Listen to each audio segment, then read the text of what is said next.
السلام علیکم ہمتن گوش میں خوش آمدید۔ سبسکرائب کریں ہمارے چینل کو اور بیل آئیکن کو دبانا نہ بھولیں تاکہ ہماری ہر ویڈیو کا نوٹیفیکیشن آپ کو پر وقت مل سکے۔ پیش خدمت ہے ڈھاکہ ایڈونچر سیریز کا دوسرا حصہ، جیل سے فرار، مصنف اے حمید۔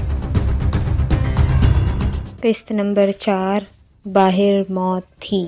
سپیرن نے غصے سے پوچھا، تم کون ہو؟ وہ دبلا پتلا سا بنگالی تھا۔ کہنے لگا، بہن جی ہمارے گھر ایک سانپ چھپا ہوا ہے، اسے نکالنا ہے۔ تم لوگ میرے ساتھ چل کر سانپ پکڑو، میں تمہیں 50 روپے دوں گا۔ سپیرن کو پیسوں کی ضرورت تھی۔ وہ بولی، کہاں ہے تمہارا مکان؟ بنگالی نے ایک طرف اشارہ کرتے ہوئے کہا، یہاں سے دور نہیں ہے، وہ دور جو پانی کی ٹنکی نظر آ رہی ہے بس اسی کے پیچھے ہے۔ سپیرن نے شہزاد کو ساتھ لیا اور بنگالی کے ساتھ چل پڑی۔ وہ بنگالی ان دونوں کو اپنے چھوٹے سے مکان کے اندر لے آیا۔ یہ مکان سب مکانوں سے الگ تھلگ تھا اور اس کے آس پاس کھیت ہی کھیت تھے۔ مکان میں ہٹے کٹے بنگالی بیٹھے ہوئے ان کا پہلے ہی سے انتظار کر رہے تھے۔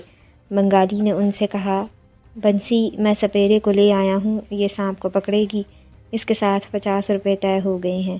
ہٹے کٹے بنسی نے غور سے سپیرن کو دیکھا اور بولا، سپیرن اگر تو نے سانپ کو قابو کر لیا تو ہم تجھے 50 کے بجائے 100 روپے دیں گے۔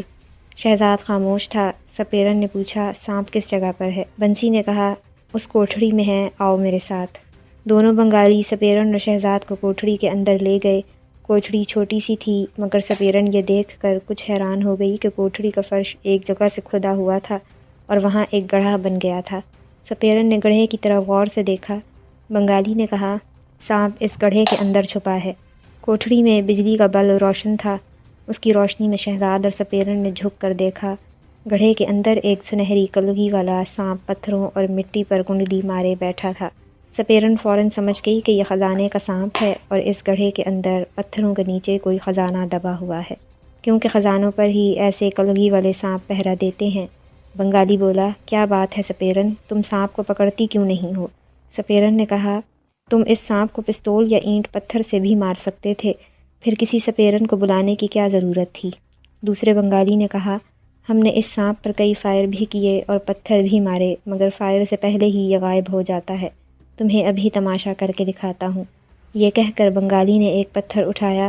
پتھر کو اس نے اٹھایا ہی تھا کہ سنہری کلگی والے خزانے کے سانپ نے دور سے پھنکار ماری اور گڑھے کے اندر ایک سوراخ میں تیزی سے گھس گیا کہ ایسے لگا جیسے وہ غائب ہو گیا ہو۔ بنگالی نے پتھر ہاتھ سے پھینک دیا اور بولا، اب تم نے اپنی آنکھوں سے دیکھ لیا ہوگا کہ ہم نے سانپ پکڑنے کے لیے تمہیں کیوں بلایا ہے۔ دوسرا بنگالی کہنے لگا، اگر یہ ہمارے ہاتھ سے مر سکتا تو ہم تمہیں کبھی نہ بلاتے۔ پہلا بنگالی بولا، سپیرن اب تم بین بجا کر اس سانپ کو باہر نکال کر پکڑ لو۔ سپیرن اچھی طرح جانتی تھی کہ خزانے کے سنہری کلگی والے سانپ بڑے مقدس ہوتے ہیں اور وہ ہر خزانے پر نہیں ہوتے، صرف اس خزانے پر ہوتے ہیں جو کسی کی نیک کمائی سے جمع کیا گیا ہو، یا کسی نیک دل دیانتدار بادشاہ کا خزانہ ہو اور کسی وجہ سے وہ خزانے کو غریبوں میں تقسیم کرنے سے پہلے مر گیا ہو۔ پھر قوم بادشاہ کے خزانے کا حصہ بادشاہ کے ساتھ دفن کر دیتی ہے اور دوسرا حصہ زمین کے اندر دفن کر دیا جاتا ہے۔ اس خزانے کے دوسرے حصے پر سانپ آ کر بیٹھتا ہے اور اس کو چور ڈاکوؤں سے بچاتا ہے۔ خزانے کے سانپ کو کبھی مارنا نہیں چاہیے۔ جو چور ڈاکو اسے مارنے کی کوشش کرتے ہیں ان پر عذاب نازل ہوتا ہے۔ سپیرن نے بنگالی کی طرف دیکھا اور کہا، بھائیو، میں تم لوگوں کو صاف صاف بتانا چاہتی ہوں کہ میں اس سانپ کو نہیں پکڑ سکتی۔ وہ کیوں؟ دوسرے بنگالی نے تعجب سے پوچھا۔ سپیرن بولی، اس لیے کہ یہ سنہری کلگی والا سانپ بڑا مقدس سانپ ہے، یہ خزانے پر پہرا دے رہا ہے، اس کو اگر تم نے پکڑ لیا یا مار ڈالا تو اس مکان پر عذاب پڑے گا۔ ہٹے کٹے بنگالی جو شکل ہی سے بدمعاش غنڈے لگتے تھے ہنس پڑے۔ ایک بنگالی نے جیب سے پستول نکال لیا اور شہزاد کی گردن پر رکھ کر بولا، سپیرن اگر تم نے اس سانپ کو نہ پکڑا تو میں تمہارے بیٹے کو گولی مار دوں گا۔ ساتھ ہی اس مکتی باہنی والے غنڈے نے پستول کی نالی کا رخ شہزاد کی کھوپڑی کی طرف کر دیا۔ سپیرن گھبرائی۔ اسے معلوم تھا کہ یہ لوگ خزانے کے واسطے پاگل ہو رہے ہیں اور اگر اس نے سانپ نہ پکڑا تو یہ شہزاد کو زندہ نہ چھوڑیں گے۔ اس نے سوچا کہ وہ سانپ کو پکڑ لیتی ہے اور پھر باہر جنگل میں لے جا کر چھوڑ دے گی۔ اس نے کہا، ٹھیک ہے، میں سانپ کو تمہارے لیے پکڑ لیتی ہوں، میرے بھائی کی طرف سے پستول ہٹا لو۔ بنگالی غنڈا ہنسا اور بولا، چلو سانپ کو پکڑو۔ سپیرن نے بین بجانی شروع کر دی۔ خزانے کے سانپ نے پہلے ہی سپیرن کے جسم سے نکلتی ہوئی خاص بو کو محسوس کر لیا تھا، مگر جب بین کی آواز آئی تو وہ بے اختیار ہو کر گڑھے کے سوراخ میں سے نکل آیا اور آہستہ آہستہ بین کی آواز پر اپنا پھن ہلانے لگا۔ سپیرن نے بین کی لے تیز کر دی، سانپ بھی تیزی سے جھومنے لگا۔ وہ جھومتا ہوا گڑھے سے نکل کر باہر آ گیا۔ سپیرن بین بجاتی رہی، سانپ جھومتا رہا۔ تینوں بنگالی گنڈے پیچھے ہٹ کر کھڑے بڑے غور سے یہ تماشا دیکھ رہے تھے۔ شہزاد بھی وہیں سپیرن کے پاس ہی بیٹھا تھا۔ خزانے کا سانپ بڑا خوبصورت اور چھوٹا تھا، اس کی سنہری کلگی بلب کی روشنی میں چمک رہی تھی۔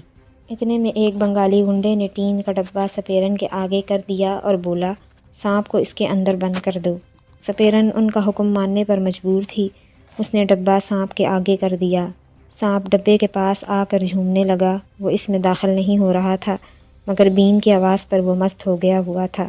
بین بجاتے بجاتے سپیرن نے سانپ کو گردن سے پکڑا اور ڈبے میں ڈال کر اس پر ڈھکن لگا دیا۔ بین بجاتے بجاتے سپیرن کا سانس پھول گیا تھا۔ اس نے سانس درست کرتے ہوئے بنگالی گنڈوں سے کہا، اس سانپ کو مارنا مت، اسے جنگل میں لے جا کر چھوڑ دینا۔ پھر اس نے بین کو اپنے جھولے میں ڈالا اور کہا، ہمارے پیسے دے دو تاکہ ہم چلے جائیں، ہم نے تمہارا کام کر دیا ہے۔ بنگالی گنڈے مکاری سے مسکرا رہے تھے۔ ایک کے ہاتھ میں پستول تھا، دوسرے نے چاقو نکال لیا تھا۔ پستول والا گنڈا بولا، تمہیں ہمارے راز کا پتہ چل گیا ہے کہ ہم یہاں دبا ہوا خزانہ نکال رہے ہیں، اب تمہیں یہاں سے جانے کی اجازت نہیں دی جا سکتی۔ سپیرن اور شہزاد نے حیران ہو کر ایک دوسرے کو دیکھا۔ گنڈوں نے خزانے کے سانپ والا ڈبہ اپنے قبضے میں کر لیا تھا۔ سپیرن نے کہا، ہم تمہارا راز کسی کو نہیں بتائیں گے۔ پنسی گنڈا بولا، تمہاری بات پر اعتبار نہیں کیا جا سکتا۔ ساتھ ہی اس نے باقی گنڈوں کو اشارہ کیا۔ انہوں نے آگے بڑھ کر تیزی سے شہزاد اور سپیرن کے بازو پیچھے کر کے رسی باندھ دی تاکہ وہ کچھ نہ کر سکے۔ سپیرن کی قمیص کے اندر کالا سانپ اس وقت بھی موجود تھا۔ سپیرن کو یہی خطرہ تھا کہ اگر سانپ باہر نکل آیا تو یہ گنڈے سانپ کو کچل کر ہلاک کر دیں گے، مگر سانپ سپیرن کی قمیص کے اندر سو رہا تھا۔ وہ سپیرن اور شہزاد کو ایک نیچے ایک تنگ تہ خانے میں لے گئے اور اندر ڈال کر دروازے کو تالا لگا دیا۔ سپیرن نے شہزاد سے کہا، میرے پیچھے بندھے ہوئے ہاتھ کھولنے کی کوشش کرو۔ شہزاد نے اپنی پیٹھ سپیرن کی طرف پھیری اور ہاتھ کی انگلیوں سے رسی کھولنے کی کوشش کرنے لگا۔ کافی کوشش کے بعد اس نے رسی کھول دی۔ سپیرن کے ہاتھ آزاد ہو گئے۔ اب اس نے شہزاد کی رسی کھول کر اس کے ہاتھ بھی آزاد کر دیے۔ سپیرن نے غصے سے کہا، ان لالچی گنڈوں کو میں ایسا مزہ چکھاؤں گی کہ یاد رکھیں گے۔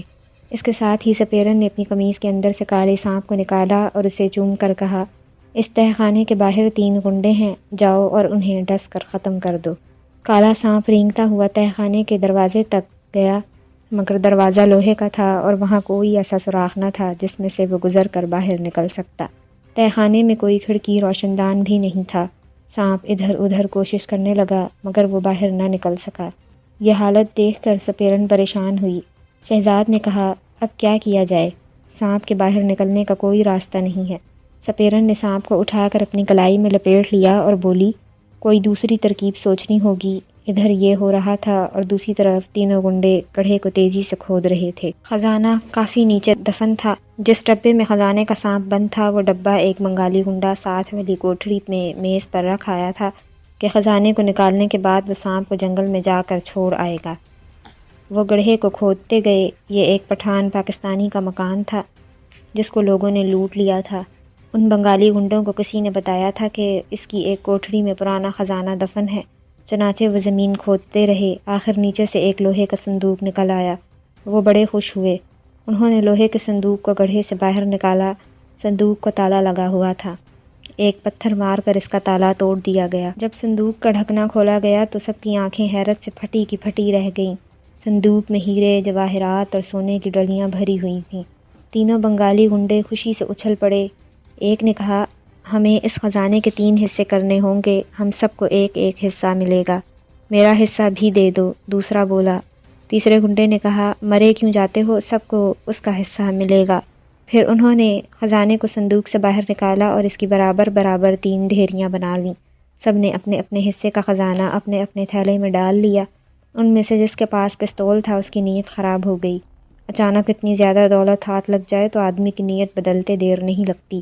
اس کے پاس پستول تھا، باقی دونوں کے پاس چاقو تھے۔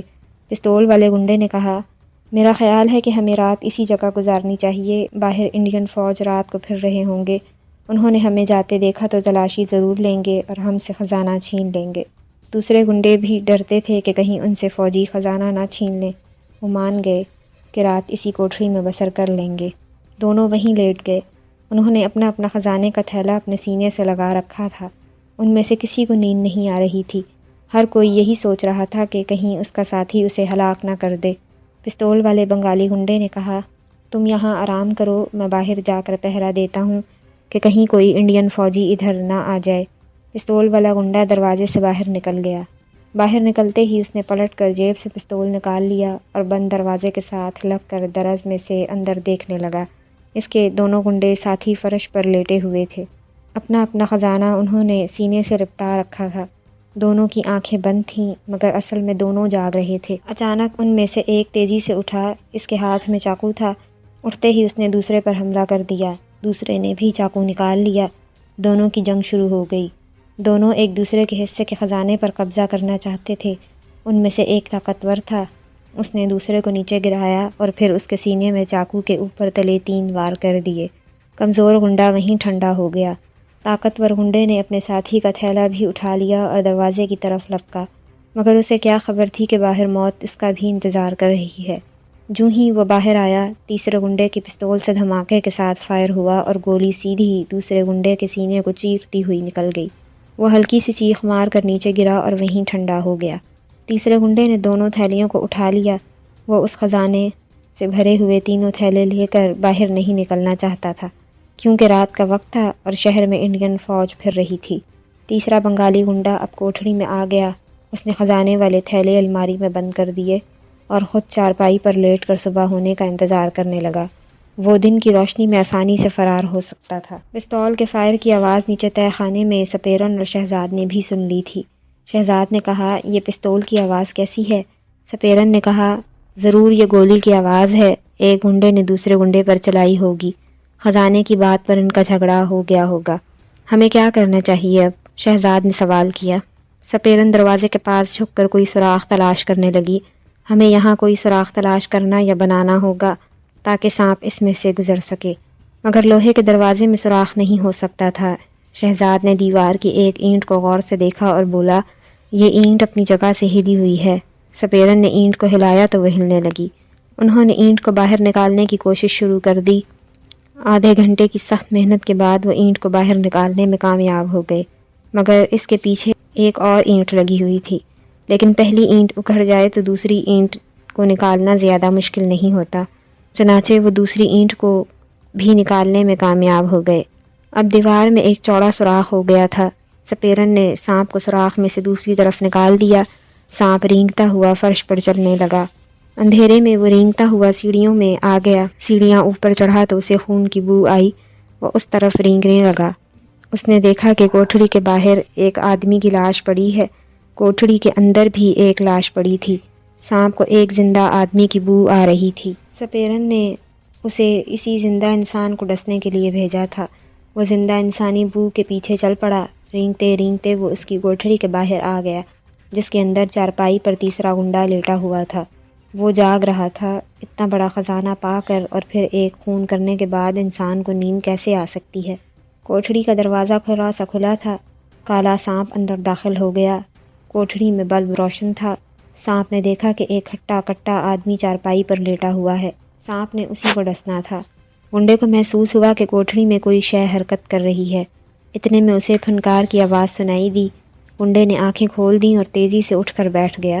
بلب کی روشنی میں گنڈے کی نظر ایک کالے سانپ پر پڑی، جو چارپائی کے بالکل سامنے فرش پر 2 فٹ اوپر اٹھا پھن کھولے اس کی طرف گھور رہا تھا اور اپنی زبان بار بار منہ سے نکالتے ہوئے پھنکار رہا تھا۔ پستول گنڈے کی جیب میں تھی۔